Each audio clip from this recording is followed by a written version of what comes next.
Mis amados hermanos, muy buenas noches, el Señor les bendiga, sea usted cordialmente bienvenido a este espacio en torno a la palabra de nuestro Señor. Hoy es sábado 14 de junio del 2025 y al Señor le damos gloria por permitirnos estar reunidos en torno a su palabra. Clase, ¿cómo estamos? Bendecidos. Muy bendecidos, agradecidos con el Señor, y pues hoy vamos a volver a nuestro caminar en el Evangelio de Juan, y le voy a pedir por favor que usted me acompañe a donde nos quedamos, a Juan capítulo 12.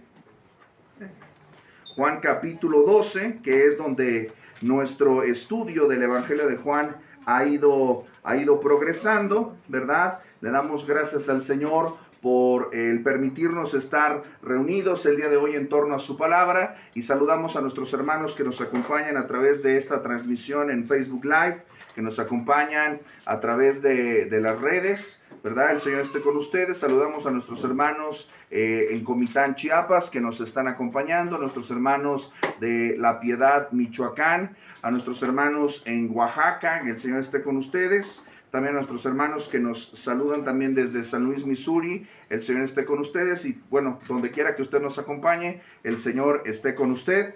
Y recuerde que a lo largo de la semana, ¿verdad?, aunque a veces tenemos algunos retrasos, ¿verdad?, tenemos materiales disponibles para usted, para su estudio, para su crecimiento y aprovechamiento espiritual, ¿verdad?, toda la semana. Lunes estamos estudiando, ¿verdad?, el Pentateuco. El martes acabamos de terminar nuestro estudio del Credo de los Apóstoles, nuestra lectura del Credo de los Apóstoles. El jueves estamos escuchando disciplinas espirituales para la vida cristiana, y el viernes estamos escuchando 40 principios de interpretación bíblica. Y el día de hoy estoy muy contento, estoy muy agradecido con el Señor, porque pues hoy tenemos un mensajero invitado, ¿verdad? Que esperemos que no sea la primera ni la última, sino que sean muchas más, ¿verdad? Y está con nosotros el pastor Ananíes, ¿verdad? Ananíes Laguna, ¿verdad? De la Iglesia Príncipe de Paz, y pues le damos la más cordial bienvenida. Adelante, pastor, el Señor esté con usted.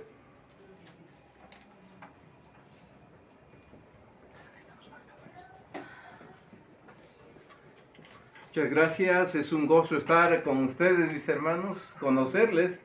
También habíamos escuchado de ustedes, hemos orado por ustedes sin conocerles, porque ha sido petición de nuestro hermano Daniel siempre el decir, oren por nuestros hermanos allí. Entonces, hoy el Señor nos permite esta dicha de poder conocernos. Quiero rogarles hacer una breve oración. Sabemos que el Espíritu Santo es el Maestro que ilumina nuestro entendimiento y que nos ayuda a comprender la Escritura, que es la revelación de nuestro Dios. Vamos a orar. Padre, pedimos dirección de tu Espíritu Santo para este tiempo de meditar en tu santa palabra. Que tu Espíritu Santo sea el Maestro que nos hable, que redarguya, que exhorta, que recuerda.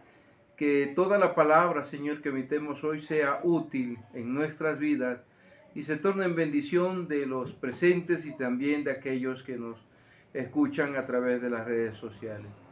Rogamos, Señor, que tú seas glorificado y exaltado en nuestras vidas a través de este tiempo.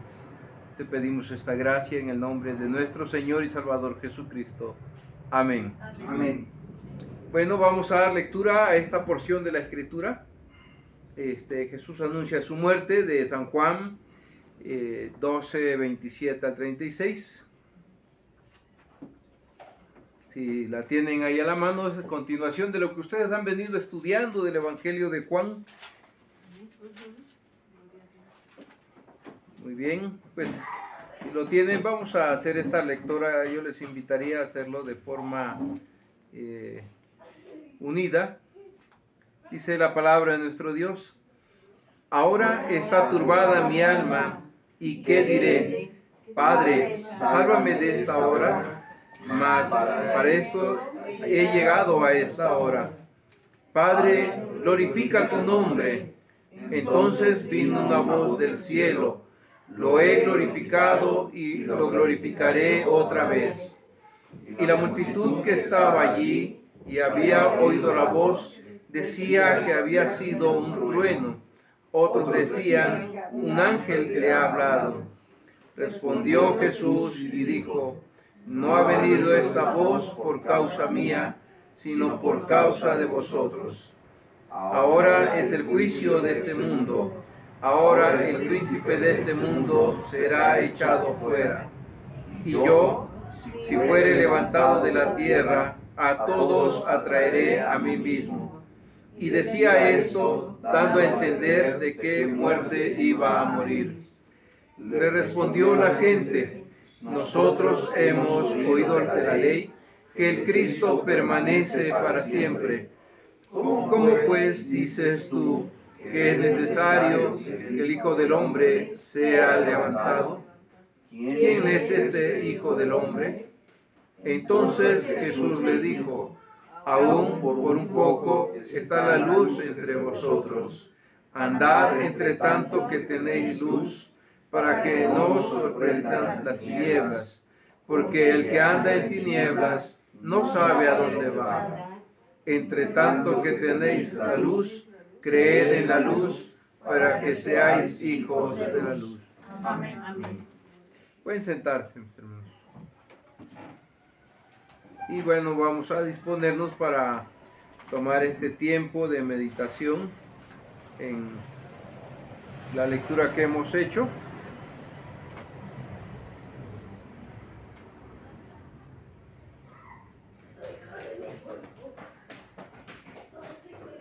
A estas alturas del pasaje bíblico encontramos que Jesús prácticamente se encuentra ya a las puertas, a la entrada de ese momento en el cual Él va a ser apresado, juzgado, castigado y llevado luego a la cruz del Calvario.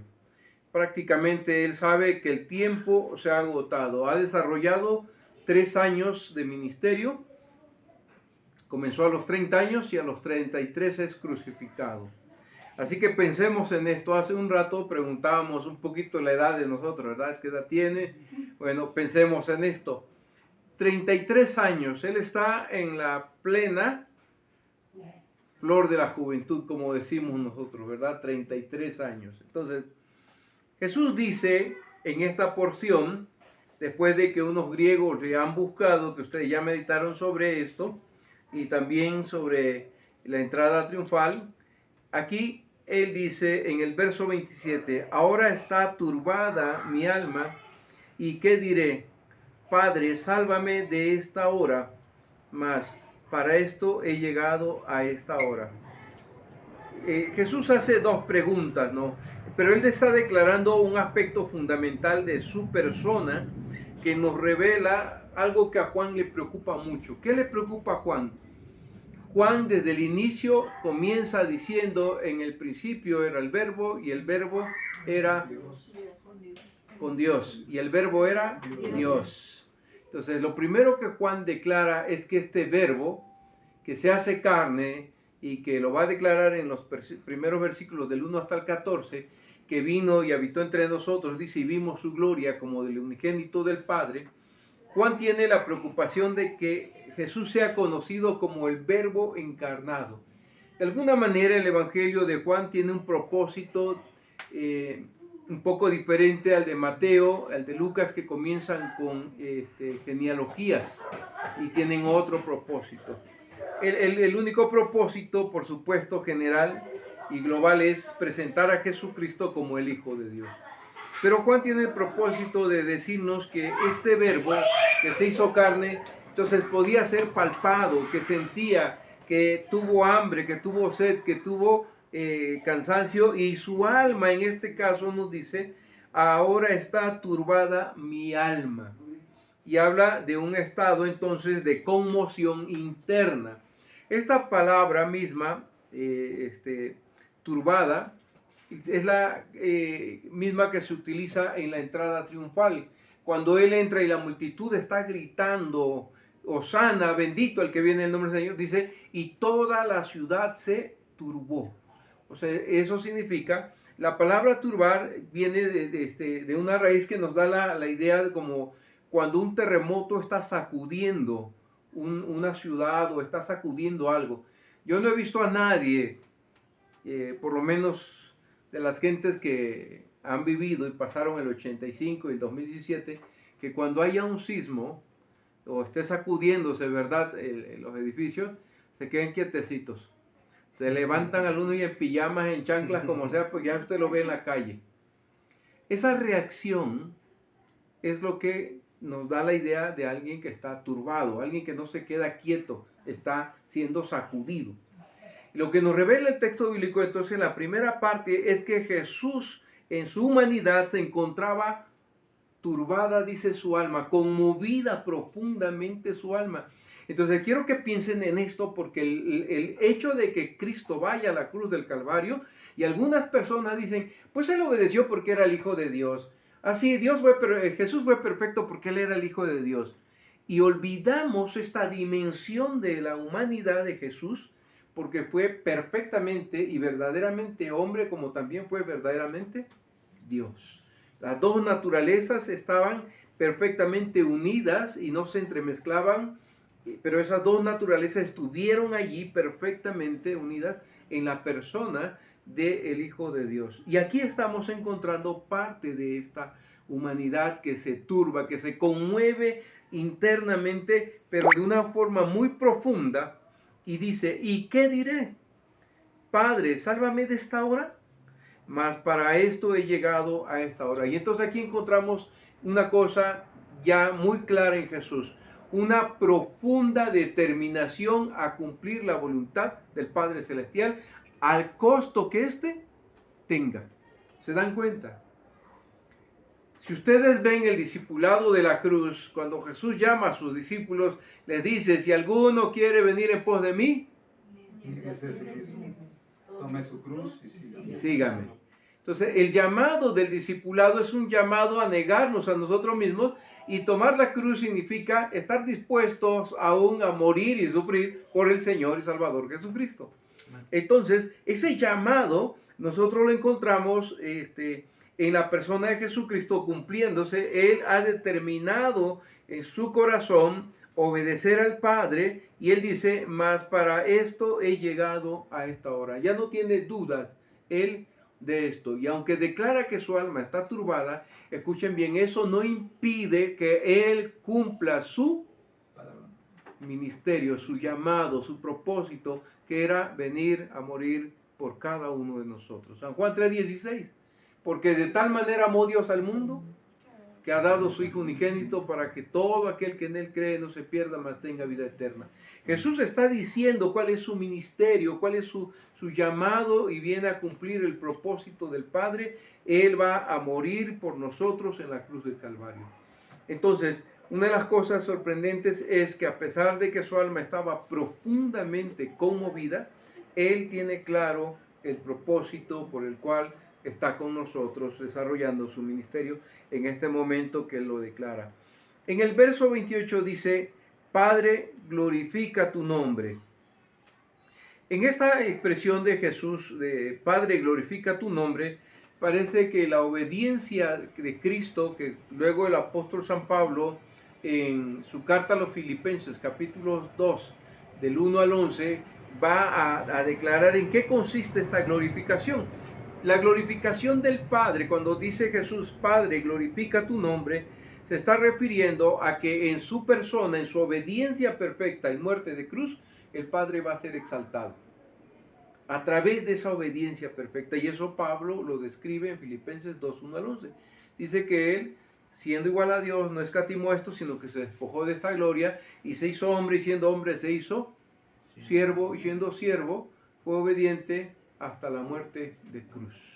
Eso es, y ahí Pablo habla de la humillación y exaltación de Cristo, pero ese acto de obediencia es lo que glorifica al Padre. Entonces vino una voz del cielo, dice esa voz, lo he glorificado y lo glorificaré otra vez. Esta voz del cielo, mis hermanos, no es la única que se ha escuchado. Ustedes ya han escuchado la voz del cielo en otros momentos, cuando Jesús es bautizado. ¿No es cierto que una voz del cielo dice, este es mi Hijo amado en quien tengo complacencia? En la transfiguración del monte se escucha otra vez la voz. Entonces no es la primera vez que Dios habla para afirmar algo, pero escuchen bien, Jesús va a relacionar este testimonio no como algo que él necesitara saber, sino los oyentes, los que estaban allí. Y esa voz vino no por causa de Jesús, y él lo va a decir en el versículo 30, porque la multitud que estaba allí comienza a discutir, ¿verdad? ¿Qué es esto que escuchamos? ¿Fue un trueno? ¿Un ángel le habló? La gente está tratando de entender qué es esto que ha pasado. Y lo cierto entonces es que Jesús les dice en el verso 30, no ha venido esta voz por causa mía, sino por causa de vosotros. ¿Cuál es el propósito entonces de esa voz? ¿Podríamos pensar un poquito? Que la conozcan, que sepan que es el Padre que reconoce a su Hijo. Es un testimonio para afirmar la deidad de Jesucristo, para afirmar que Él es el Hijo del Hombre. Ahora, ¿por qué era necesario afirmar esto? ¿Por qué era necesario que la multitud, porque había una multitud, escuchara esa voz del cielo diciendo o afirmando a Jesucristo? Por una razón importante que vamos a ver más adelante. Hoy en día mucha gente está, para poder creer, está necesitando a veces de los milagros. Y los milagros, dejen decirles que no son para los creyentes, es un testimonio a los incrédulos. El creyente le debe ser suficiente lo que la Escritura revela acerca de Dios y de su Hijo Jesucristo y del Espíritu Santo. Mucha gente dicen como Tomás, ¿verdad? Hasta no ver, no creer. Y hay gente que está esperando un milagro para creer. Bueno, Dios lo hace a veces como un testimonio a los incrédulos, para que puedan creer que Él es poderoso para hacerlo. Pero Jesús mismo dijo, bienaventurados los que no vieron y creyeron.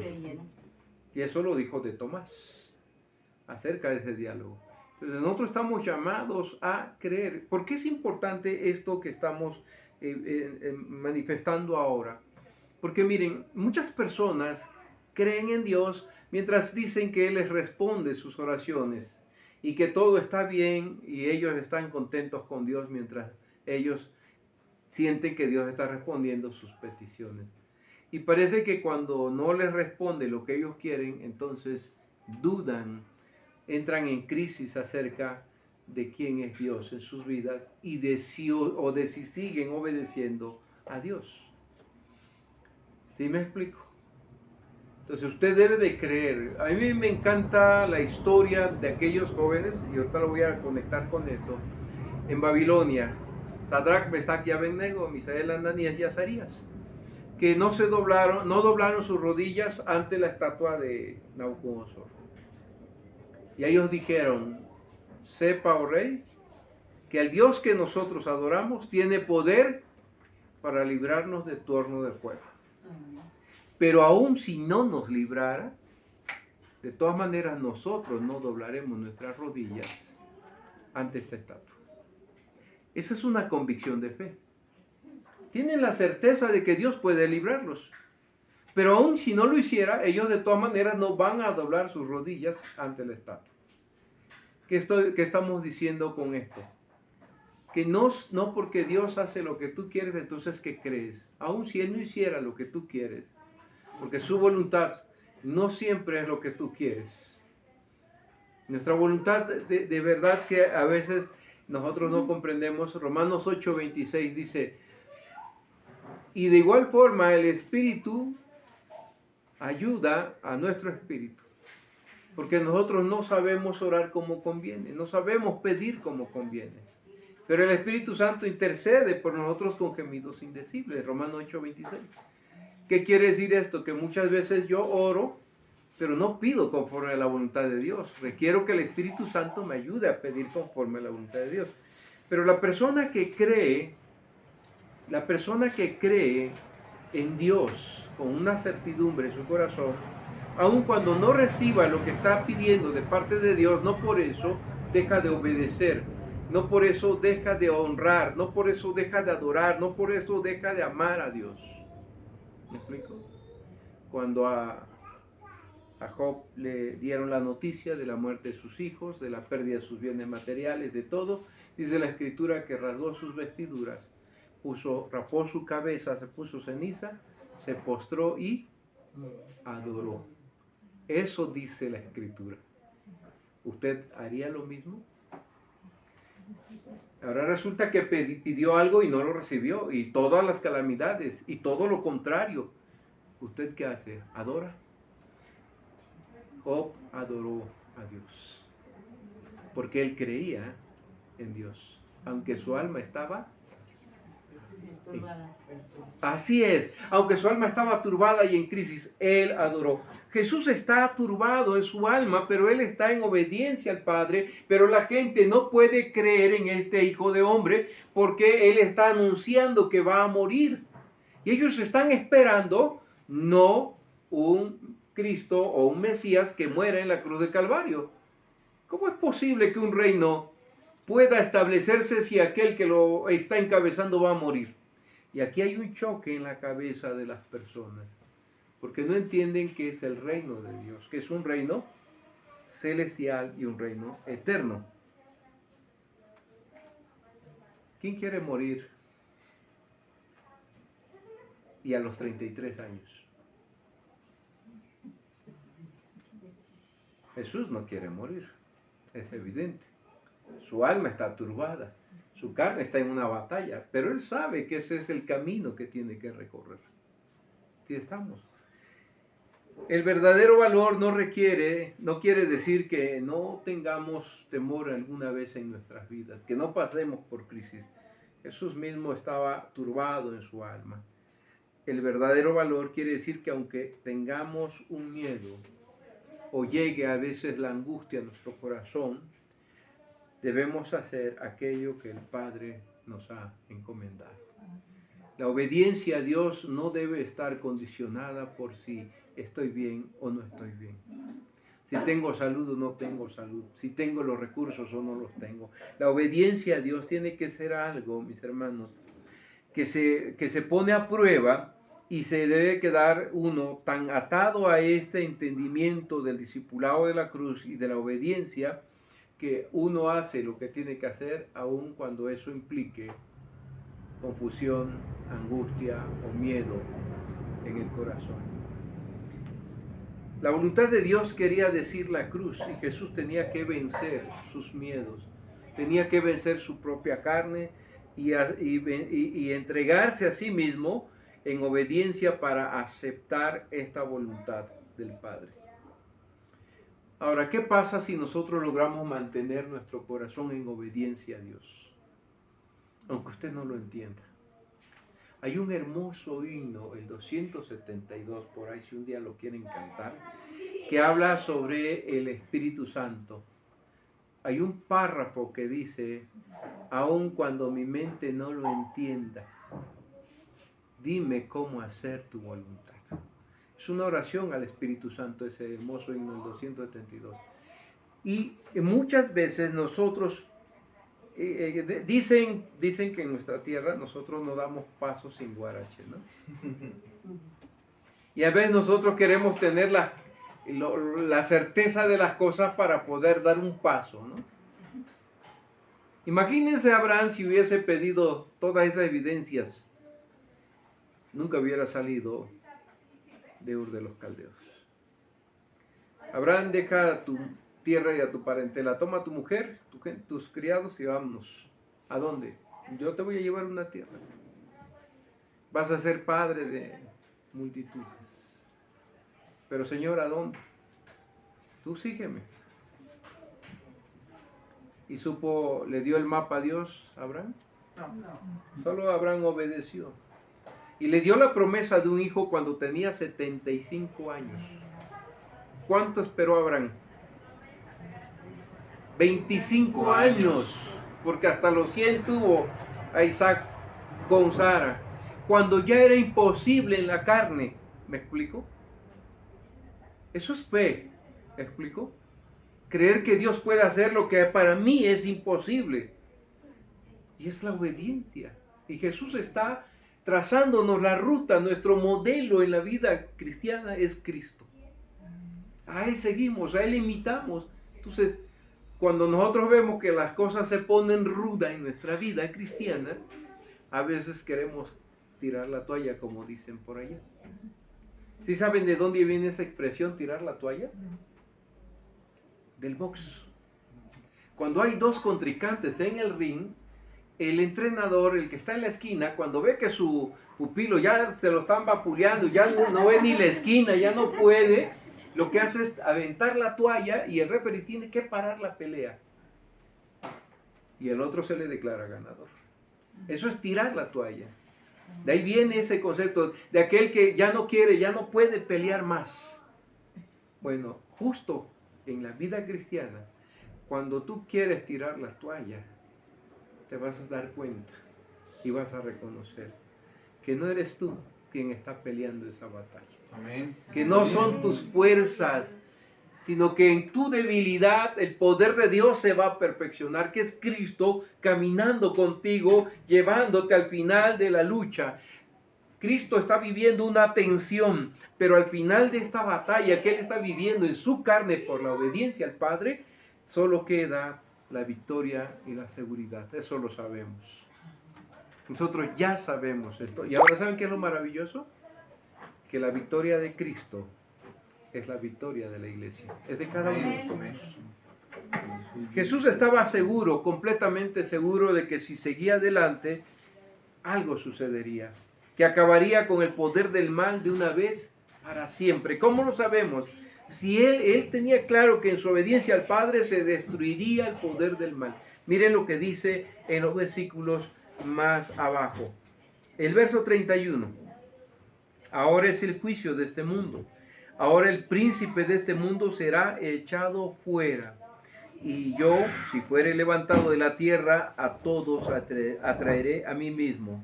Y esto decía dando a entender de qué muerte iba a morir. Bien, en esta parte nos queda a nosotros claro que la obediencia, Cristo tiene claro que en su obediencia al Padre hasta las últimas consecuencias, que será la muerte de cruz, y que es algo espantoso, algo horrendo, que Él ya tenía claro que iba a pasar en su vida, pero Él tiene también claro no solo el sufrimiento, sino la victoria final. Satanás y todo su reino será destruido, serán ellos vencidos en la muerte de cruz. Amén. ¿Cómo sabemos esto también para nosotros? Y esta es una muy buena noticia para ustedes.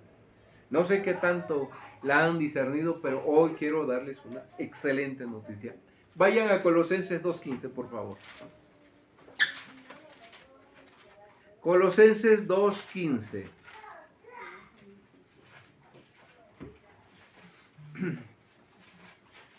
No me hagan quedar mal, muchachos. Colosenses 2.15. Bien, juntos, vamos a leerlo juntos, por favor, de manera clara y fuerte. Colosenses 2.15. Un segundito, vamos. Todos tenemos que leerlo porque esto es la excelente y maravillosa noticia que hoy tenemos para los que ya somos hijos de Dios, los que han rendido su vida a Cristo. Bien, Colosenses 2.15 dice, leemos juntos, y despojando a los principados y a los potestades, los exhibió públicamente, triunfando sobre ellos en la cruz. Esta es la maravillosa y excelente noticia. Hay personas que viven angustiadas, que viven con temor. Hay personas que viven sintiéndose solas, como abandonadas, como huérfanos. Miren, yo quiero decirles que las cosas más maravillosas que pueden sucederle a una persona en el mundo, una de las más grandes, y de ahí se derivarán muchas bendiciones, es que tú hayas sido alcanzado por Cristo Jesús. Amén. Si tú has rendido tu vida al Señor Jesucristo y lo has confesado como Señor y Salvador de tu vida, debes de saber y conocer, y por eso están ustedes aquí, cuáles son las ricas y grandes bendiciones que ahora nosotros gozamos y que Cristo obtuvo por su obediencia perfecta en la cruz. Él sabía, a pesar de que su alma estaba turbada, que su obediencia al Padre traería el derrotamiento final de Satanás y su reino. Y que él ya no tendría ninguna potestad ni poder sobre nosotros los hijos de Dios. Amén. No existe tal cosa. Una vez que tú estás en el reino eterno de Cristo, le perteneces a Él. Ahora, ¿cómo sabemos esto? Ahí mismo en Colosenses.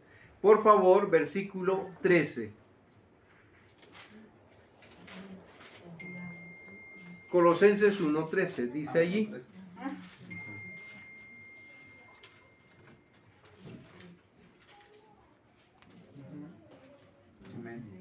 Bien, leemos, dice, el cual nos ha librado de la potestad de las tinieblas y trasladado al reino de su amado Hijo, Amén.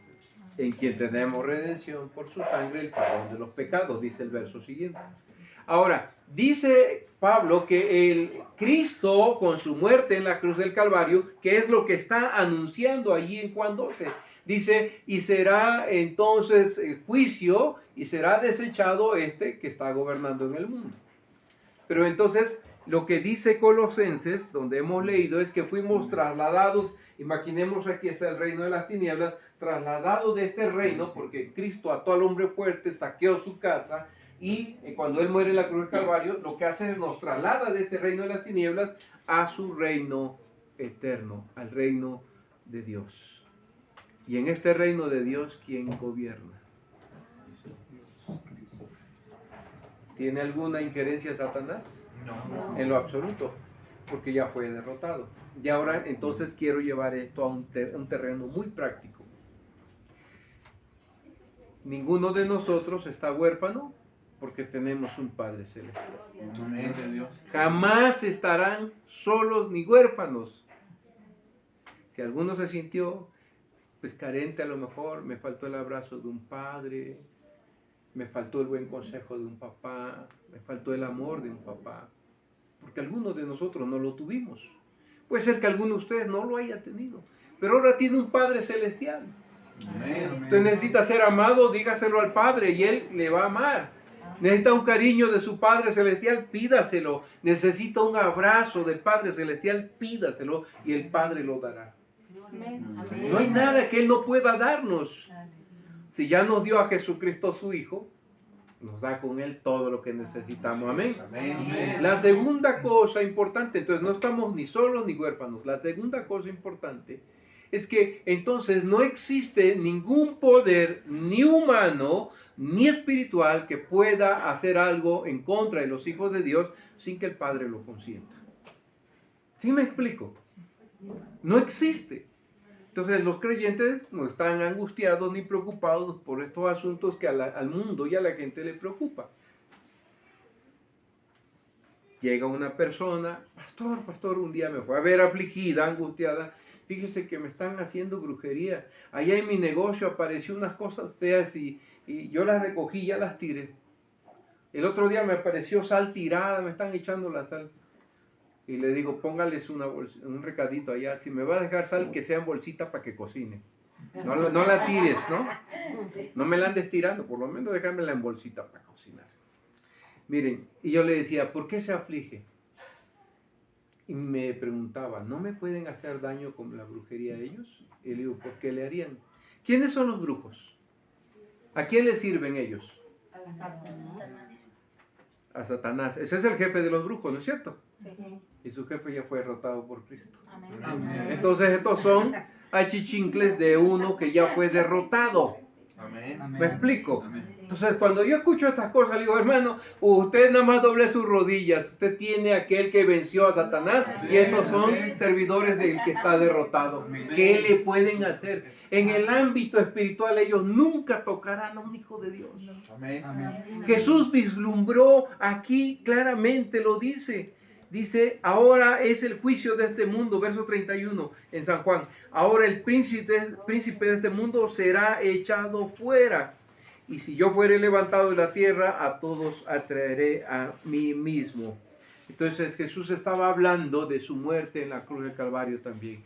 Cuando Cristo muere en la cruz del Calvario, hermanos, ahí es donde está el triunfo final de Cristo sobre Satanás, sobre el pecado, sobre la muerte, porque Él resucita al tercer día. Entonces, no hay nada que nosotros no poseamos. todo lo que es de Cristo es nuestro, ¿no es cierto?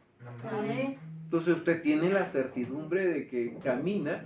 No somos un pueblo, como dicen algunos, ay, esos locos que pierden su tiempo, esos fanáticos. Pueden decirnos lo que quiera el mundo. Nosotros tenemos certeza de quiénes somos, a quién adoramos y a dónde vamos. ¿Me explico? Eso nos viene de Cristo. Bien, ahora, Jesús está hablando acerca de cómo va a morir. De esto está hablando cuando dice, si yo fuere levantado de la tierra, a todos atraeré a mí mismo. Y cuando dice fuere levantado de la tierra, hay dos cosas que pueden ejemplificar esto. Uno, cuando es levantado en una cruz, y también cuando Él resucita dentro de los muertos. Ahora es Cristo el camino, el único camino al Padre. Él mismo lo dijo. Yo soy el camino.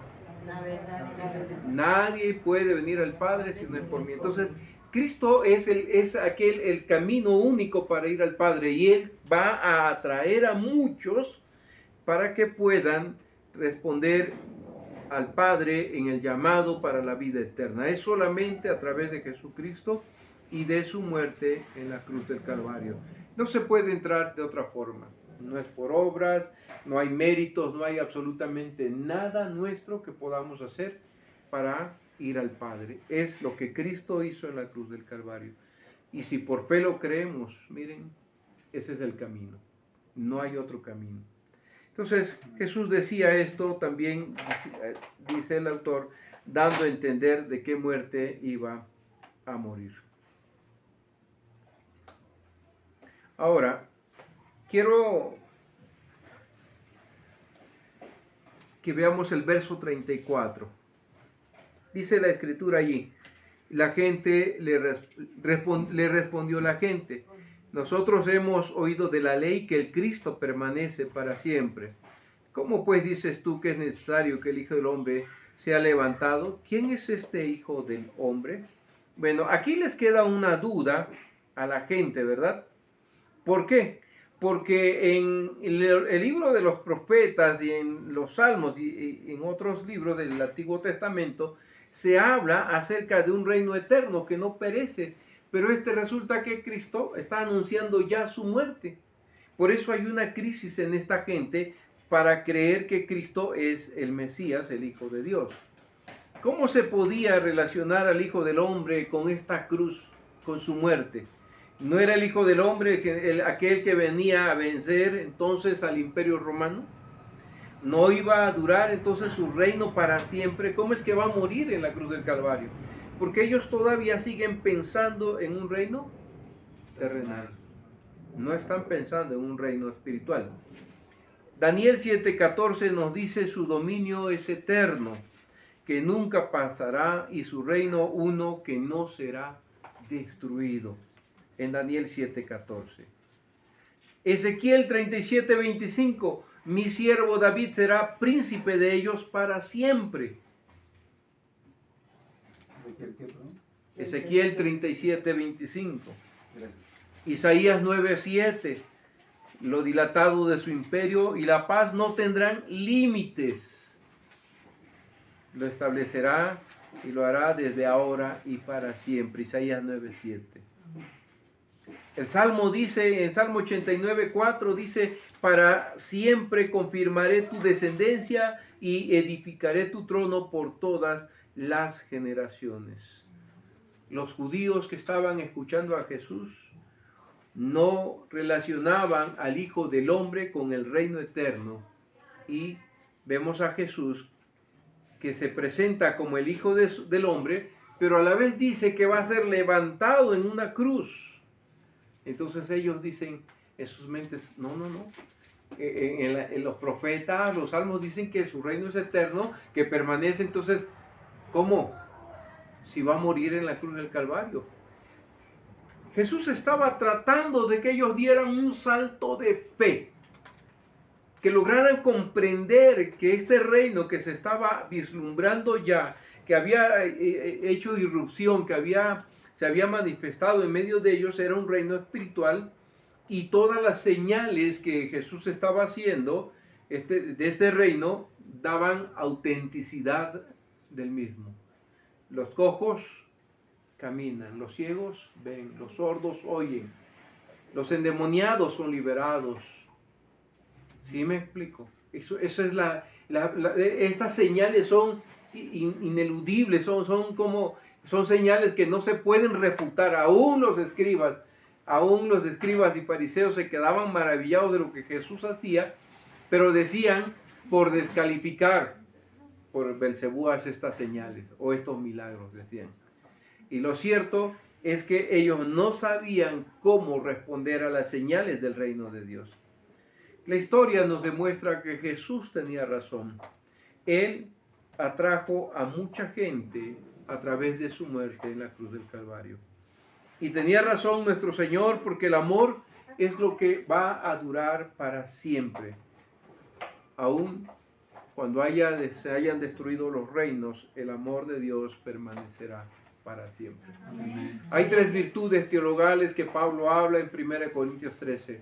La fe, la esperanza y el amor. De los mayores, el mayor de estos 3 es el amor. Todo va a pasar menos el amor. El amor ha de permanecer. Los imperios basados en las fuerzas de sus ejércitos se han desvanecido a lo largo de la historia y se desvanecerán, dejando solo una memoria que también con el tiempo desaparece.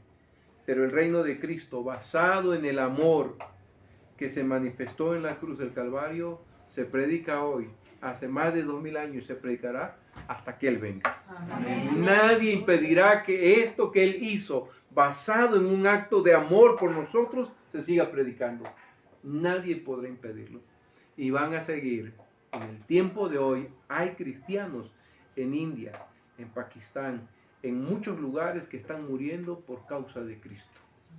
Porque no tienen temor dar su vida por aquel que les ha dado la vida eterna, por aquel que los rescató de las tinieblas, de la condenación, a la vida eterna. Porque han comprendido en qué consiste el reino de Dios. Y el reino de Dios no es comida ni bebida. El reino de Dios no son estas cosas terrenales, aunque nosotros podamos disfrutarlas porque Dios nos las da.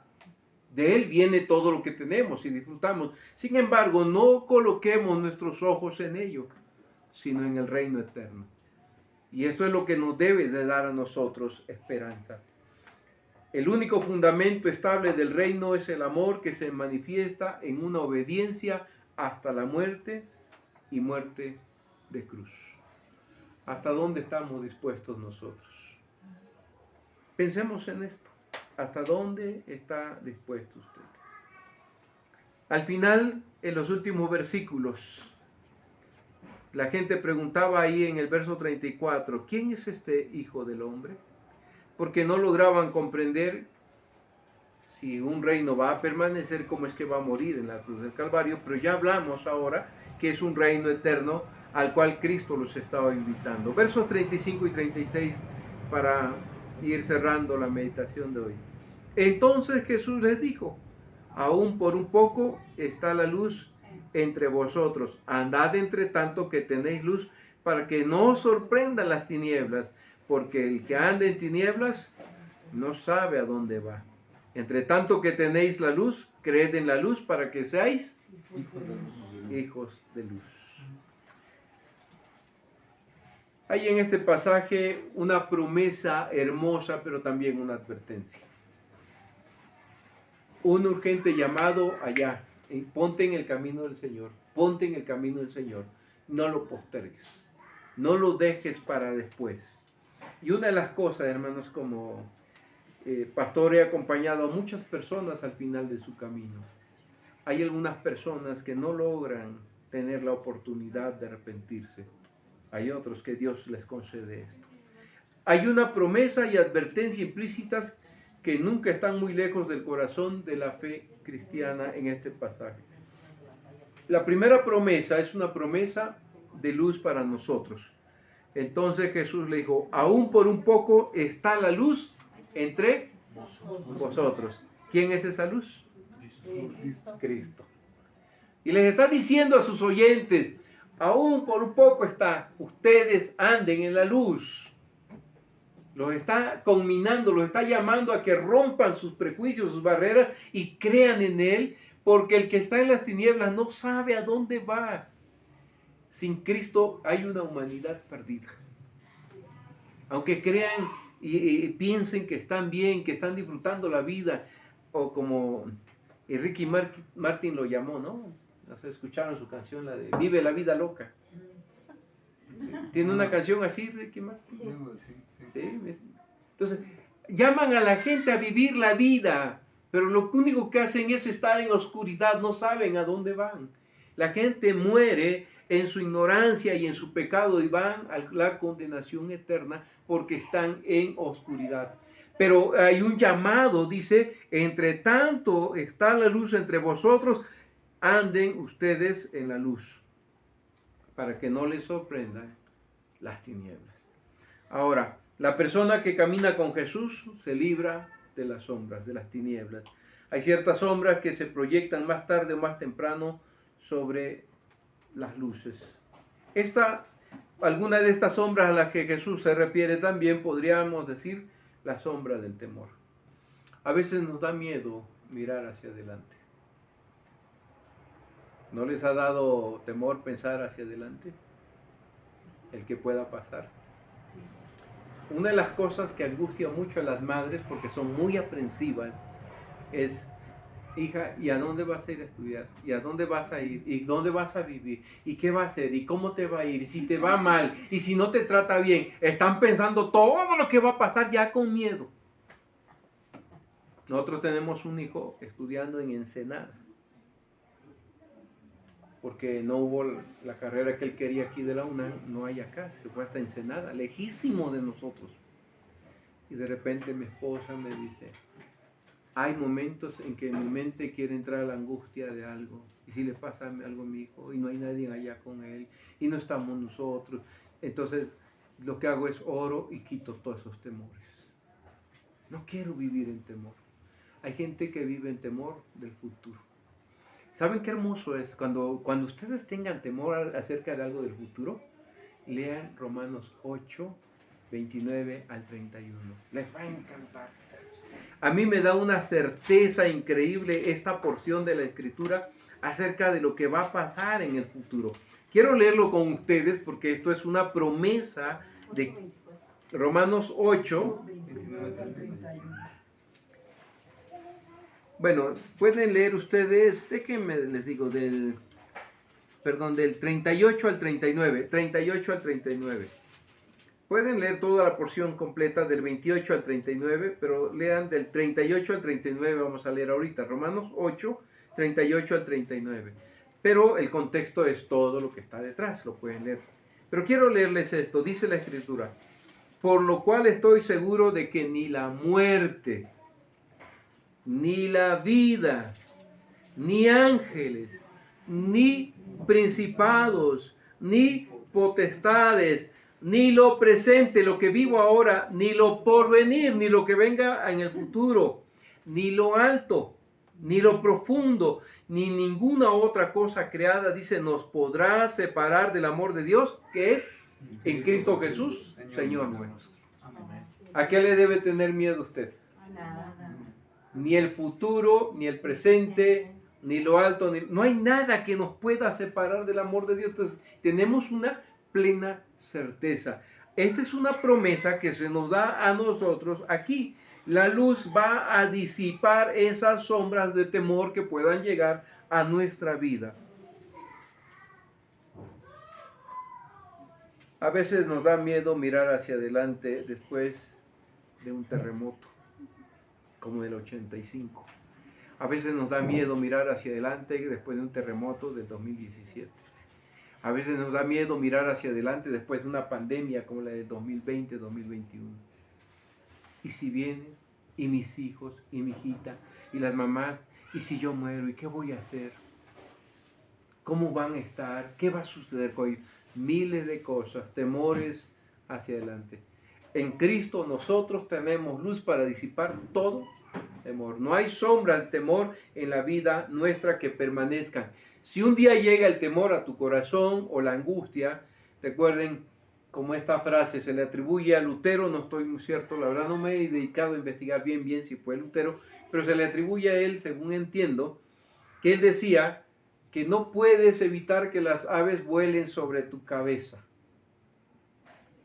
pero sí puedes evitar que hagan nido en tu cabeza. ¿A qué se referiría Lutero con eso? A que a veces no puedes evitar que llegue un pensamiento que te genere temor o angustia, pero sí puedes evitar que se quede en tu corazón. Lo echas fuera en el nombre de Cristo, el que venció en la cruz del Calvario, el que te da la certeza de su amor, su presencia, todos los días hasta el fin del mundo. Amén. Entonces, nosotros tenemos esta promesa. Están las sombras que pueden llegar tal vez de duda y de inseguridad. A veces el camino que tenemos por delante es todo menos claro.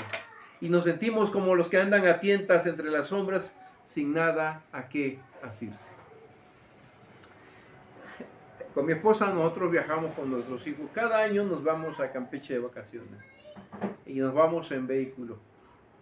Hacemos un viaje de 14 horas. Es una aventura. Pero nos ha tocado pasar en las cumbres de Maltrata, en la madrugada o en la noche. Y ustedes saben, esa cumbre se llena de niebla. Y yo recuerdo una ocasión que iba así, pegado al volante, y no veía de la luz del carro a menos de 1 metro, nada más. Y me iba yo guiando por las rayitas del centro y los de este lado, que son como fluorescentes con la luz, se iluminan. Y iba yo despacito. Y de repente pasa un autobús, de esos trenes faros de niebla y toda la tecnología. Y iba con sus intermitentes el autobús. Y yo dije, atrás de él. Y me pegué atrás de él. Y no lo dejé. ¡Ah! Yo me voy atrás de este, ¿no? Me dio cierta seguridad. Porque traía faros. Es un autobús grande, los de autobuses de ADO, traen faros especiales para la niebla, etcétera. Entonces yo ya me bajé con más tranquilidad. Miren. Muy seguro. Cuando usted no vea claro el camino, usted sabe dónde está la luz. Usted sabe dónde está la certeza. Cuando en nuestro caminar no hayan cosas que no nos dan seguridad de nada, usted viene a la roca que es Cristo. Usted viene a la luz y se disipan esas sombras de duda o de inseguridad en nuestras vidas. Están las sombras de la aflicción que pueden llegar a nuestras vidas. Más tarde o más temprano a todos nos toca pasar por algún tipo de prueba en nuestras vidas. La persona que camina con Jesús está libre del temor, está libre de duda y tiene un gozo que nada ni nadie se lo podrá quitar. Amén. Así vengan las pruebas que vengan. He conocido personas, de verdad, yo me gozo en el poder del Evangelio. He visto personas que se les ha diagnosticado cáncer y ellas están íntegras en su Señor. Pastor, en las manos del Señor. Hay personas que han visto un tiempo de aflicción y luego como que han reaccionado y han dicho, ¿por qué he de vivir en esta aflicción? ¿Por qué he de dejar que me arrastre esta aflicción de esta enfermedad si Cristo es el dueño de mi vida? Conozco personas que han pasado por una quimioterapia, por otra vez, por una tercera y siguen luchando. ¿Con qué interés lo hacen? Con la que Cristo les provee. Y esto es maravilloso. Cuando vemos la fe en acción no es otra cosa que Dios obrando en nosotros y nosotros aprendiendo día a día a depender de Él. ¿Cómo se revela? ¿Cuál es la expresión más grande de la fe? ¿Alguien sabe? ¿Cómo se expresa nuestra fe? De manera palpable.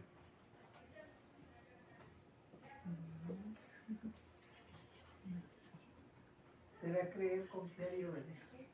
Sí, obediencia, pero para que usted obedezca, Tengo que creer. creer, y para que usted crea, Pues cuando tenemos las pruebas, ¿no? O sea, cuando tenemos la aflicción es cuando realmente podemos probar si tenemos fe o bueno, ahí es donde probamos la fe que Dios nos da. exacto. Así es. Entonces, cuando hay prueba, ¿qué hacemos? ¿Qué es lo primero que hace cuando usted llega a una prueba a su vida? Orar. Arrodillarnos, orar. Y eso demuestra su fe. La oración es la expresión de la fe porque usted está aprendiendo a depender de Dios, porque usted no va al médico primero, no va a ver quién le presta para resolver esta deuda, el otro. Usted dobla sus rodillas, Señor, provéeme porque necesito esto. Señor, pon los medios, los recursos, porque mi salud ha sido quebrantada. O usted puede decir, Padre, si a ti te place, tu sola palabra es suficiente para darme sanidad. Amén. ¿Se dan cuenta? Entonces, Dios, a través de estas pruebas que vienen a nuestras vidas, nos responde con una certeza. Y quiero cerrar finalmente la reflexión de hoy con la advertencia que hay aquí. Esas son las promesas que vimos de la luz para disipar los temores que vengan a nuestras vidas, las aflicciones o dudas o incertidumbres. Todo se disipa con la presencia de Cristo. Él es la luz de nuestras vidas. Él lo dijo. Ahora, la advertencia con la que quiero cerrar. Cuando decidimos confiarle nuestra vida a nuestro Señor Jesucristo y entregarle el gobierno de todo y todas nuestras cosas a Él, entonces Él se convierte en nuestro Maestro, nuestro guía, nuestro Salvador, y eso hay que hacerlo ya. Si ustedes ya lo hicieron, gloria a Dios, porque ustedes tienen ya las promesas. Pero si alguien no lo ha hecho, tiene que hacerlo. Hacerlo ya, porque dice la advertencia, entre tanto que tenéis luz, creed en la luz para que seáis hijos de luz. Para que no os sorprendan, dice antes, las tinieblas, porque el que anda en tinieblas no sabe a dónde va. Pero fíjense la frase que usa, para que no les sorprendan las tinieblas. Quiere decir que las tinieblas pueden llegar como Súbitamente. ¡pum! Se va la luz y nos quedamos oscuras. En la vida de las personas pueden llegar las tinieblas en cualquier momento. Pero entre tanto nosotros tenemos que creer en la luz para que seamos hijos de luz. Entonces, hay trabajos que no podemos hacer más que cuando tenemos la fuerza física para hacerlos. Hay personas que dicen, yo quiero servir al Señor, pero ya que yo me jubile. Y cuando se jubilan ya vienen con todos los achaques del mundo y ya. Ay, Señor, a ver en qué te sirvo, ¿no? Tienes fuerza, tienes los recursos que Dios te ha dado todo, sírvele porque es el tiempo en que tú puedes ser luz en este mundo. Hay cosas que usted debe emprender y este es el momento en que lo tiene que hacer. De repente ya no es lo mismo querer estudiar una carrera a los 50 años que haberlo hecho cuando estábamos jovencitos, ¿verdad? Por no haber aprovechado el tiempo que fuimos a la escuela. Y lo digo por propia experiencia, te cuesta más. No es que sea imposible, pero hay momentos oportunos. Hay cosas que se han de decir o hacer a tiempo o se nos pasará la oportunidad.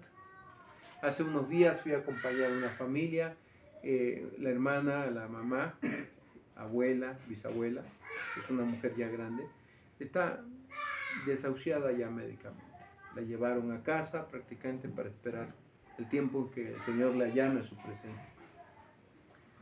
Y fui a verlos y les pregunté a ella, hermana, ¿usted está en paz con Dios y con los hombres? Y estaban toda la familia y me dijo, sí. Y después de que me dijo sí, me dijo, yo tengo mi fe en el Señor Jesucristo. Pero las hijas como que se dieron cuenta que tenían que salirse. Se salieron todos y me dejaron con ella. Y le digo, hermana, le voy a volver a hacer la pregunta. Y cuando le volví a hacer la pregunta, ¿está usted en paz con Dios y con los hombres para ese encuentro con su Señor? Y ya me dijo, mire, tengo esta preocupación de esta hija. Ya me contó de todo. Entonces yo la dejé un rato, le digo, déjeme un momento, permítame un momentito. Salí y hagan de cuenta que así estaban todos en la sala. Digo, hermanos, la preocupación de su mamá es esta y esta. Hay asuntos pendientes que ustedes tienen que arreglar con su mamá. Y háganlo ya, porque no sé si mañana estará ella para que ustedes tomen esta oportunidad de estar en paz. Cuando le empecé a hablar, comenzaron a llorar, dos por lo menos de las que estaban. Ya una me dijo, pastor, ¿me puede acompañar para que yo hable con mi mamá? Se pusieron a cuentas. Hermano, hay cosas que tenemos que hacer y hay que hacerlas ya, porque esta es la oportunidad que usted tiene. Si Cristo le pone en su corazón a hablarle a alguien, hágalo ahora. Usted no sabe si mañana lo podrá hacer. Si usted tiene que reconciliarse con alguien, hágalo ya. No sabe si mañana lo podrá hacer. ¿Me explico? Antes que lleguen las tinieblas, usted está en la luz, entonces este es el tiempo. En el preciso momento que Jesús estaba diciendo esto, estaba invitando a todos los judíos que le escuchaban a confiar en Él antes que llegara a la cruz y Él les fuera arrebatado después. Pero esta es una verdad eterna. Es un hecho estadístico que el número de conversiones se eleva hasta la edad de 17 años y luego decrece. Cuando uno se deja atrapar por una forma de vida, cada vez le va costando más trabajo desarraigarse de esa vida para seguir a Cristo. En Cristo se nos ofrece la suprema oportunidad. En cierto sentido, nunca es demasiado tarde para venir al Señor. Pero no es menos cierto que se ha de aceptar en el tiempo oportuno. Entonces, nunca es tarde, pero el tiempo siempre a veces está allí. Y nosotros tenemos que estar atentos. A lo mejor usted me dice, pastor, para la gloria de Dios yo soy del Señor. Él es mi Señor, gloria a Dios. Pero a lo mejor su esposa, su hijo, un nieto, alguien que usted conoce que no ha rendido su corazón a Cristo. Es una oportunidad que tenemos de hablarles del amor de Dios. Amén. Bien, quiero dejar aquí abierto entonces este tiempo para alguna pregunta, alguna inquietud que ustedes tengan. Sí. Yo nomás se me vino a la mente cuando, como acaba de explicar, ¿no? Que nos llegan luego a veces cosas tremendas en la vida. En el profeta Habacuc, nomás le voy a leer lo último que dice, porque él está aquí narra de lo que estaba pasando. Y en el 18 dice: con todo yo me alegraré en Jehová y me gozaré en el Dios de mi salvación. Jehová es el Señor de mi fortaleza, el cual hace mis pies como de sierva y mis alturas me hace andar. O sea, ese versículo está bonito, ¿no? Porque nos fortalece, ¿verdad? Aunque no hayan vacas en el corral, Uh-huh. aunque no haya frutos en la vida, aunque no haya nada, con todo yo me alegraré. O sea, en Dios. Y esa es una promesa hermosísima para nosotros. Sí. Entonces, yo quiero decirles, mis hermanos, que este pequeño grupo tiene la enorme bendición que tienen todas las iglesias. La presencia del Cristo vivo y resucitado con nosotros. Amén. Gloria a Dios. Él se digna estar con nosotros, porque lo hacemos en su nombre y para su gloria. Amén. Entonces reciban la palabra siempre en este lugar y que ella moldee sus corazones. Cuando lleguen los tiempos de crisis, animémonos unos a otros, exhortémonos a la fe y al amor, y mucho más en este tiempo, porque son tiempos difíciles. ¿De acuerdo? Bueno, si no hay... Sí, hermana. Yo le doy gracias a Dios. Miren, una de mis hermanas ha sido muy rebelde y tuvo un accidente grande, se rompió la pierna en 3 pedazos de un golpe. Y siempre fue así, pero ya le hablé, yo le he dicho de Cristo, sí conocía, pero se olvidó. Y ahorita me dijo, ya viene un diácono a darme clases aquí en la casa, ya lo acepté, y ya mi esposo, mi hija, ya estamos aquí, y aquí viene a la casa. Y pues de dónde es que de Valle de Aragón, no sé dónde. Okay. Pero de aquí se fue el diácono para allá y allá estaban los Gloria a Dios. ellos iban a Príncipe de Paz, hasta ahorita me enteré que allí iban y yo allí llegué por el pastor. Claro, gloria a Dios. Pero me dijo, no, nosotros íbamos allí de Príncipe de Paz, en Humboldt, algo así. Ajá, en Humboldt. 50, no sé. Sí. Dice, allí vamos nosotros, pero, ay, qué coincidencia, porque yo ahorita estoy yendo allí sin saber, y él es el que está ahorita moviendo el pueblo allá para... Gloria a Dios. Pues el Señor tiene tiempos perfectos, pero nosotros tenemos que disponernos en sus manos también para llevar el Evangelio. Pero algo tenía que pasarle a mi hermana también para poder acercarse al Señor.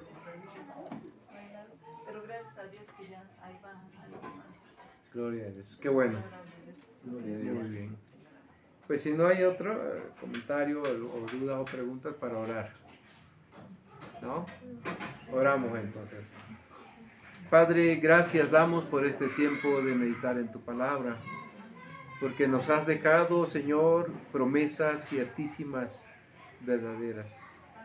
Y a través de la persona de nuestro Señor y Salvador Jesucristo, al meditar en esta porción de la Escritura encontramos un llamado a la obediencia, a pesar de que nuestra carne, Señor, se encuentre en algún momento, en alguna crisis, o a pesar de que nuestras vidas se turben por alguna prueba.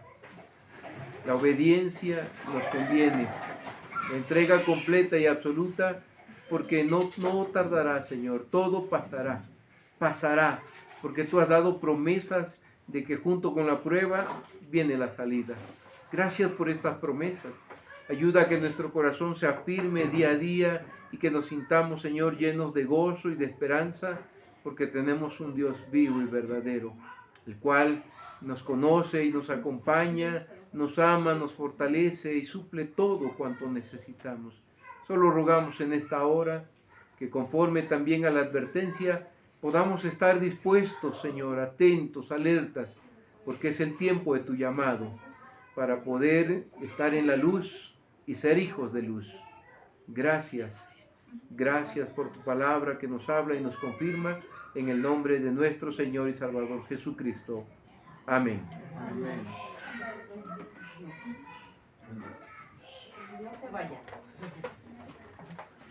Clase, ¿cómo estamos? Bendecidos. Muy bendecidos, agradecidos con el Señor. Hemos tenido el día de hoy pues una sesión de estudio muy bendecida a través de nuestro hermano el pastor Ananíes, ¿verdad? Que hoy nos ha traído el mensaje de la palabra del Señor de nuestra clase, de nuestro estudio del Evangelio de Juan. Y recuerde que la próxima semana pues vamos a continuar, ¿verdad? En nuestro estudio vamos a ver pues esta respuesta, ¿verdad? La respuesta de hostilidad que va a generar pues estas declaraciones de nuestro Señor Jesucristo. Continuamos la próxima semana en el capítulo 12 y recuerde que tenemos nuestros materiales a lo largo de la semana disponibles para usted, para que usted persevere en la palabra de nuestro Señor. Tenga usted, mis hermanos que nos acompañan, una excelente semana. Dios les bendiga y recuerden, a Dios sea la gloria.